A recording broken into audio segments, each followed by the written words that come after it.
আজি 9 এপ্ৰিল বৃহস্পতিবাৰ পুৱাৰ খবৰলৈ সকলোকে স্বাগতম জনাই এই মুহূৰ্তত লৈ আহিছোঁ কেইবাটাও গুৰুত্বপূৰ্ণ খবৰ আৰু এনেকুৱা ধৰণৰ খবৰ হ'ব নিত পাবলৈ আমাৰ চেনেলটো ছাবস্ক্ৰাইব কৰি ভিডিঅ'টোত এটাকৈ লাইক কৰি দিব।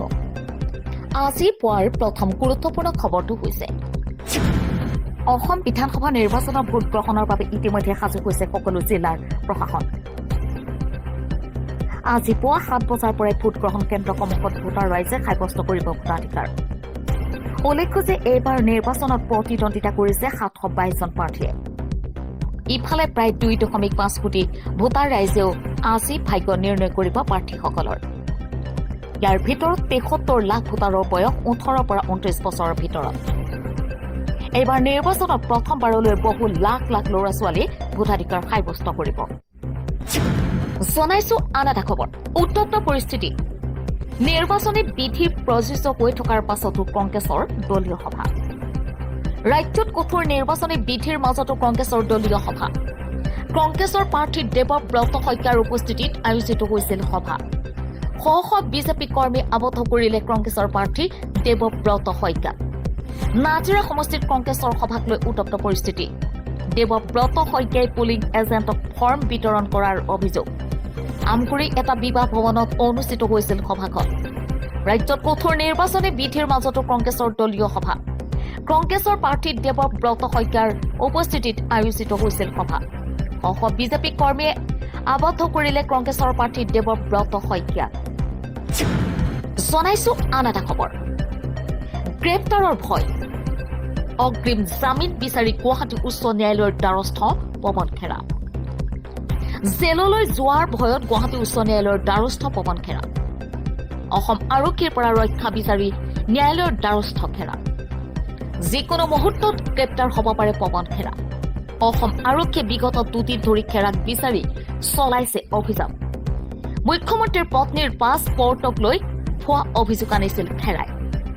অৱশেষত লুকাই লুকাই ন্যায়ালয়ৰ শৰণাপন্ন পৱন খেৰা। জেললৈ যোৱাৰ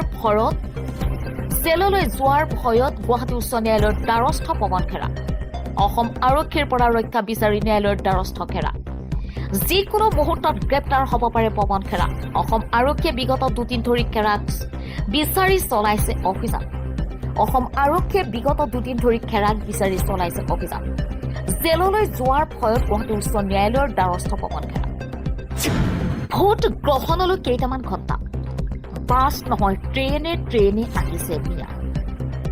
ৰাজ্যত ভোট গ্ৰহণলৈ মাত্ৰ মাজত কেইটামান ঘণ্টা। বাছ নহয় ট্ৰেইনে আহিছে মিয়া। ৰাজ্যৰ 2টা ট্ৰেইন ষ্টেচনত ভিৰ দেখিলে আচৰিত হ'ব। ভোট দিবলৈ আহিছে কিন্তু একাংশই নাজানে অসমীয়া। ডিব্ৰুগড় আৰু বঙাইগাঁও ষ্টেচনত অচিনাকি লোকৰ ভিৰ। ৰাজ্যত ভোট গ্ৰহণলৈ মাজত মাত্ৰ কেইটামান ঘণ্টা। বাছ নহয় ট্ৰেইনে আহিছে মিয়া। ৰাজ্যৰ 2টা ট্ৰেইন ষ্টেচনত ভিৰ দেখিলে আচৰিত হ'ব। ভোট দিবলৈ আহিছে কিন্তু একাংশই নাজানে অসমীয়া। ডিব্ৰুগড় আৰু বঙাইগাঁও ষ্টেচনত অচিনাকি লোকৰ ভিৰ। জনাইছো আন এটা খবৰ, মানুহক ভয় ভাবুকি দি অত্যাচাৰ কৰি গাড়ী ভাঙি পলিটিক্স নকৰিব পদ্ম হাজৰিকা। সুনীল ছেত্ৰী ডাঙৰীয়াক ধন্যবাদ দিব লাগে।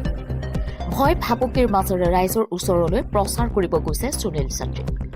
পদ্ম হাজৰিকাৰ বিৰুদ্ধে পুনৰ ফেচবুক লাইভ মানৱ হাজৰিকাৰ। আজি পুৱা 10:30 মুখ্যমন্ত্ৰীয়ে কৰিব ভোটদান। জালুকবাৰী বিধানসভা সমষ্টিৰ কৰল বনিয়াদী বিদ্যালয়ৰ কেন্দ্ৰত ভোটদান কৰিব মুখ্যমন্ত্ৰী ডক্টৰ হিমন্ত বিশ্ব শৰ্মাই। আজি পুৱা 10:30 মুখ্যমন্ত্ৰীয়ে কৰিব ভোটদান। জালুকবাৰী বিধানসভা সমষ্টিৰ কৰল বুনিয়াদী বিদ্যালয়ৰ ভোট কেন্দ্ৰত ভোটদান কৰিব মুখ্যমন্ত্ৰী ডক্টৰ হিমন্ত বিশ্ব শৰ্মাই। জনাইছো আন এটা খবৰ, নিৰ্বাচনৰ প্ৰাক্ষণত অসমবাসীক উদ্দেশ্যি ৰাহুল গান্ধীৰ বিশেষ অনুৰোধ। আজি 9 এপ্ৰিল 2024 অসম বিধানসভা নিৰ্বাচনৰ প্ৰাক্ষণত অসমবাসী ৰাইজলৈ বিশেষ অনুৰোধ জনাইছে বিৰোধী দলপতি তথা কংগ্ৰেছৰ সাংসদ ৰাহুল গান্ধীয়ে।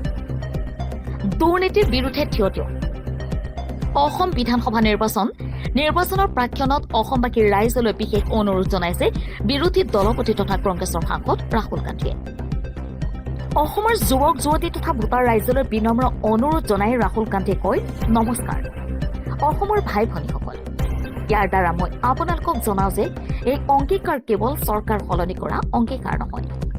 এই অংগীকাৰ হিংসা, দুৰ্নীতি আৰু ভ্ৰষ্টাচাৰৰ বিৰুদ্ধে থিয় দিয়া পৰিৱৰ্তনৰ বাবে ভোট দিয়া। তেওঁ লগতে কয়, অসমৰ মুখ্যমন্ত্ৰীৰ দুৰ্নীতি আৰু লুণ্ঠনৰ কথা সকলোৱে জ্ঞাত। তেওঁ দেশৰ ভিতৰত এগৰাকী ভ্ৰষ্টাচাৰী মুখ্যমন্ত্ৰী। তেওঁৰ দুৰ্নীতিৰ সকলো সীমা ইতিমধ্যে চেৰাই গৈছে।